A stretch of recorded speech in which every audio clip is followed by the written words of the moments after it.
Kitchen is a mobster crime movie starring Melissa McCarthy, Tiffany Haddish, and Elizabeth Moss. I actually did have some interest in seeing this movie, especially when I heard it was based off some kind of comic book series. I'm a fan of these actresses. I'm a big fan of crime movies and mobster movies.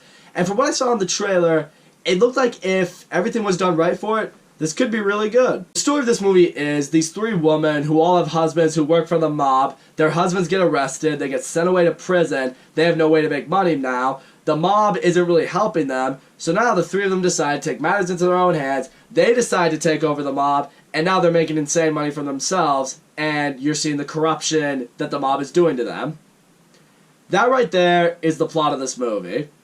I basically just summed it up right there.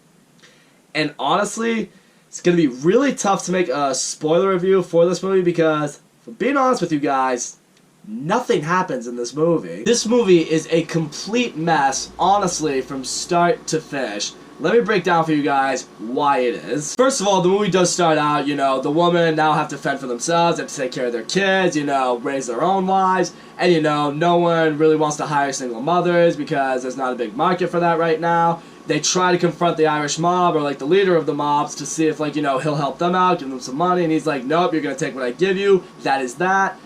And really for a while you're thinking to yourself, where is this movie going? The storytelling for this movie is really, it's not good at all. You have these women, they all have different things that they're dealing with now their husbands are, put away. They try to confront the Irish mob, they're not gonna help them out.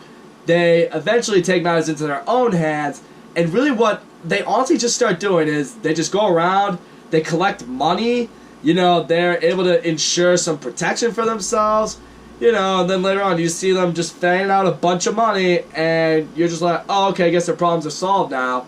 But really it's like, that's not really a story. The movie does a really poor job in showing exactly what their rise to power was. I mean, how they're able to basically take control of this Irish mob that really wanted nothing to do with them. It's like, they were just there because their husbands were there. How did it reach a point where they basically gained control over it? The movie, it doesn't really establish that. It just shows them going to collect money.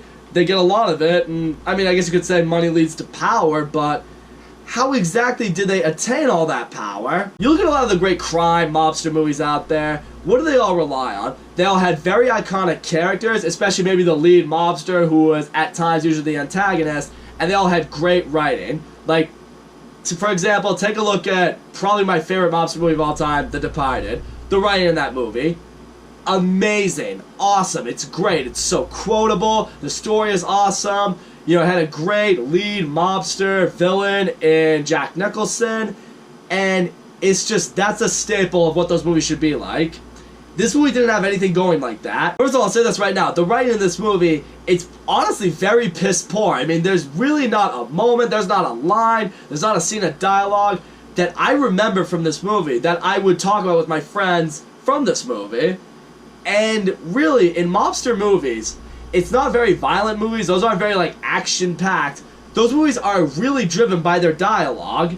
If you don't have good writing, you're gonna very quickly lose your audience. This one didn't have writing, it lost me pretty quickly. In this movie's case, the Irish mobster, I guess it's the villain of this movie, he really doesn't do anything. You have that one scene where the woman go to confront him and try to get more money, he tells him to fuck off, and really that's all we see of him. He has one scene later on where he gets shot and he gets killed, and really, after that, there's nothing standing in the woman's way, so what was the point of having him in this movie? That's just it. You really don't feel like the woman have to deal with so much conflict and so much confrontation, and because of that, it just leaves you sitting there I mean, do they just have a free ride to their rise to power? And also, as I mentioned with The Departed, they had great characters and great acting.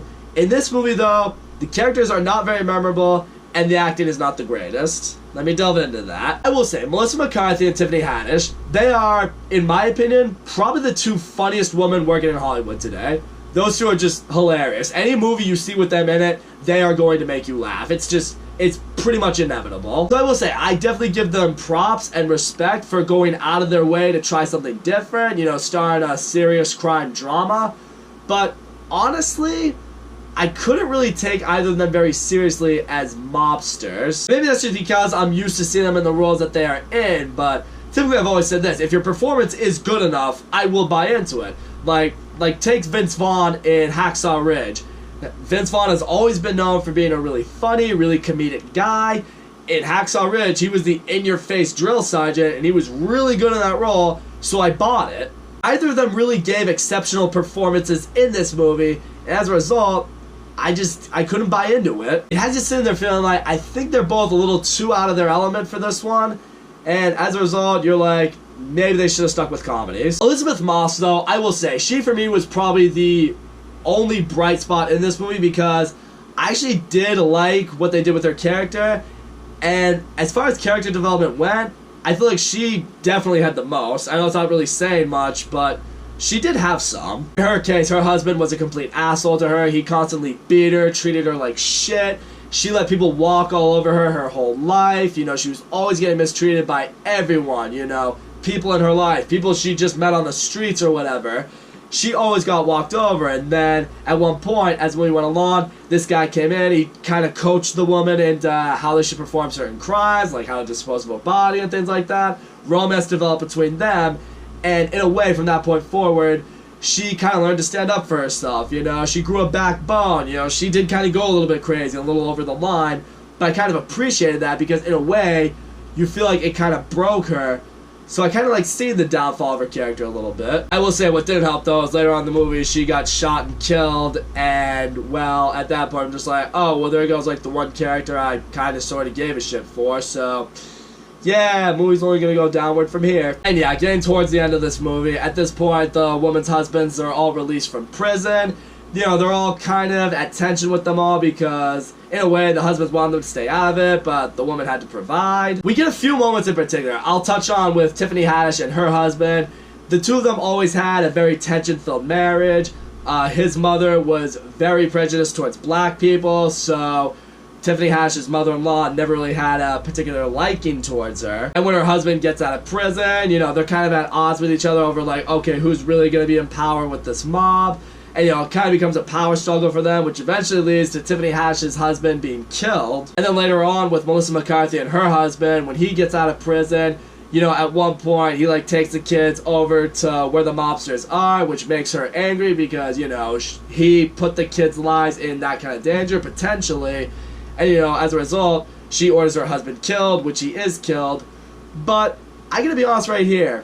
When both these situations happen, when both women lost their husbands, I kind of wish it affected me more. What I think could have really worked for their character development is maybe seeing towards the beginning, they both have fairly loving relationships with their husbands. In the case with Tiffany Haddish, she definitely didn't. In the case with Melissa McCarthy, she kind of did, but I didn't like fully buy into it. What I think could have really worked for the movies, maybe at first, like, you know, oh, they had that strong love for them and it kills them to see their husbands get taken away. But, you know, as the movie goes on, you kind of see the downfall of them getting corrupted by the crime and being in the mob. And eventually, they kind of think for themselves, where you can really buy, oh, wow, they really have far gone. Like, the mob has taken them. They're lost now. Is at one point, they feel it's best for us if our husbands are no longer in the picture. And then they order the hit on them. That is essentially how it works. But the shitty thing is, neither of them had really strong relationships with their husbands. If they did, it would probably feel a little more tragic, and I would have been affected by it a little bit more. That's just really it right there. Aside from Elisabeth Moss, there's really no character development in this movie. I mean, who Melissa McCarthy is, who Tiffany Haddish is, they're pretty much the same characters throughout the movie. They just get involved in the mob, and that's just how it goes. Honestly, the movie just ends with Tiffany Haddish and Melissa McCarthy just in full power of the mob, and that's really it. And you're left there sitting, what the hell was the point of all this? There was no real story, no real development how the woman came into power, so you kind of leave you sitting there like, what garbage did I just watch? All in all, that's just it for me, guys. The Kitchen, yeah, it was trash. I'll give the three actresses props for trying their best. They did give a solid effort in what they meant to do. But Melissa McCarthy and Tiffany Haddish, I never could buy into their performances in this movie. Elisabeth Moss, she definitely gave the best performance in this movie, but it's really not saying too much. There's no character development in this movie whatsoever. The movie does nothing to really explain how the woman grew in this power to control this mob. It never it never established that. The writing of this movie, the characters in this movie, none of it's memorable. In the end, I had some hope that this could be a really solid crime movie. This, for my money, is exactly what you don't do. That's all I gotta say, guys. Thank you so much for watching my video. Don't forget to leave a comment, like, subscribe. I will see you all next time.